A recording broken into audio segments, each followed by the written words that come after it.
Hello everybody, my name is Tenelin and welcome to another Final Fantasy pre-Dawntrail video. This one is going to cover what you should and should not do for your Disciple of Land and Disciple of Hands for Dawntrail. There's a couple of things that you can set up before you go into the expansion that will help you get a little bit of a boost, but there are a couple of things that will not help you, and I want to make sure that you do not waste your time doing them. So let's go ahead and get into it.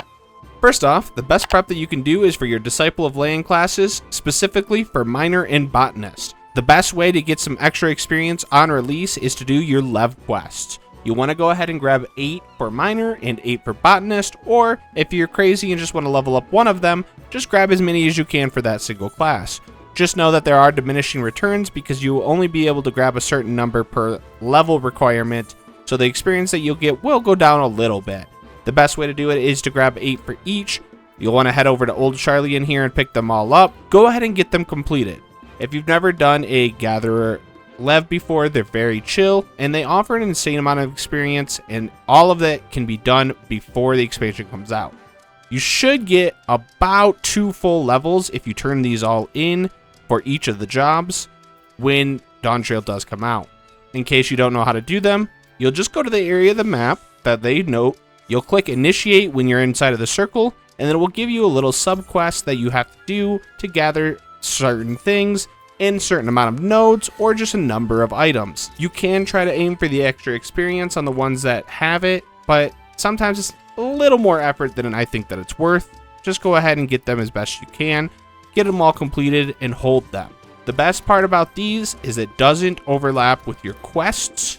If you've seen my pre-leveling for Picto guide, I'm saving 26 quests on my Pictomancer to turn in for a little bit of extra experience as well.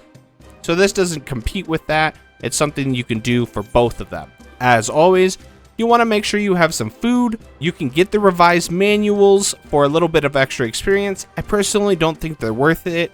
I'll probably get a couple of them just to get a little bit of a boost, but I wouldn't recommend getting a bunch of them. There will be new ones that will be coming out in the expansion, so just stock up like maybe 2 or 3 of each type that you want, and just hold on to those.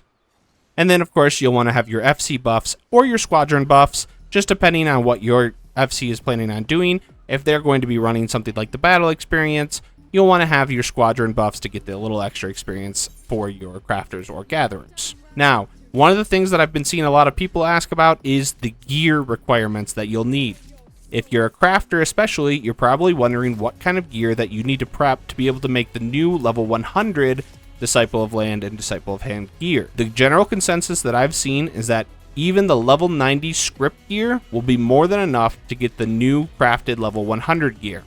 If you've got anything better than that, including the indicators with some decent melding, which I'm sure plenty of us have, you will have more than enough stats to be able to push to level 100 and craft the new gear.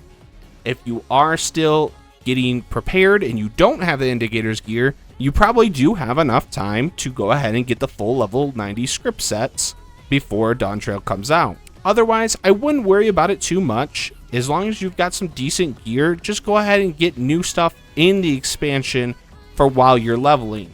Now, this isn't always the case for all of the patches, but in an early expansion in the first patch, the gear is white tier, so it is very easy to craft and easy to get into new level 100 sets. If you are looking to be able to craft the new raiding combat gear that comes out in 7.05, that will require you to be in the new level 100 gear, so go ahead and get prepped for that if that's what you're looking to do. The other thing that you can do is custom deliveries. Now, you can only do these on Tuesday the 25th before the servers go down on Wednesday morning at approximately 5 a.m. EST. You'll be able to pre-complete 2 different custom delivery NPCs, and you can do any of the ones from Endwalker, Ameliance, Margaret, or Andon. All of them will give the same amount of experience no matter what. The only difference is that if you have max reputation with them, they may give you a bonus for one of the turn-ins, which can boost the amount of rewards that you get from them.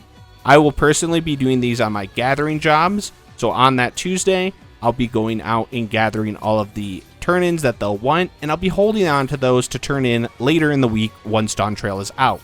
Remember that those will last for that entire week.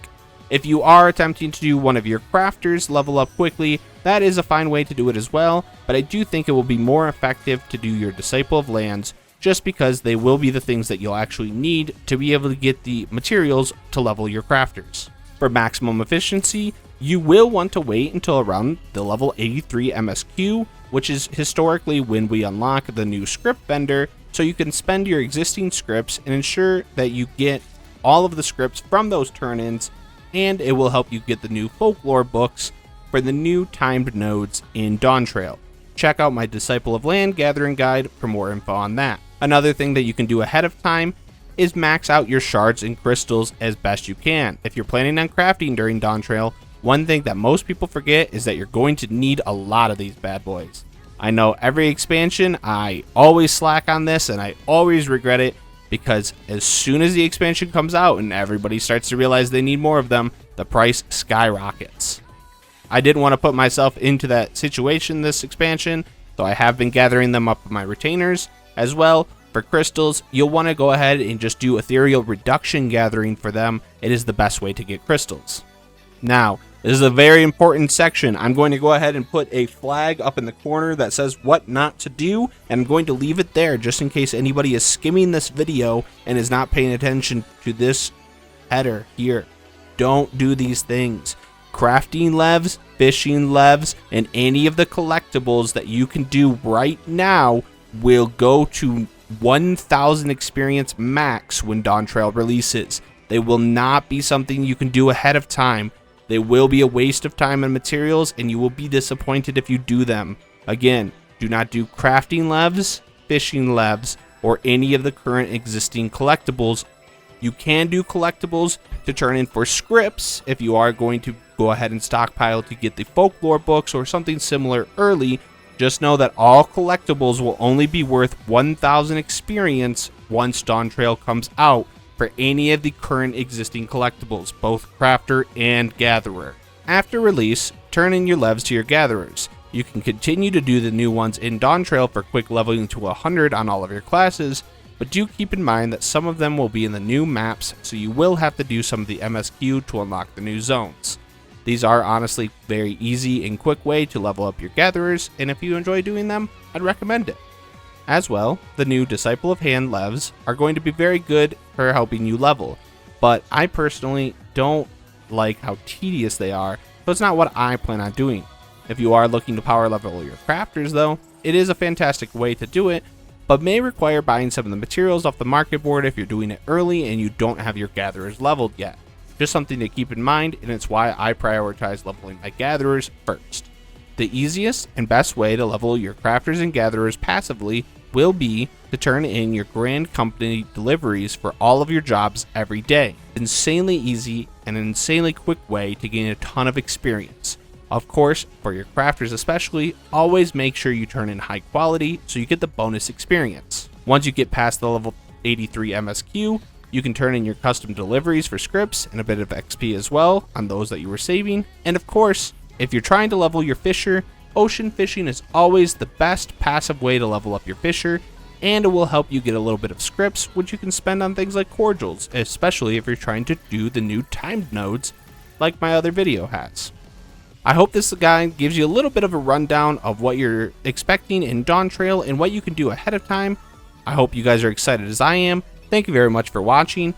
Don't forget to like and subscribe. I'm trying to get to 500 subs by the end of July. Have a good one.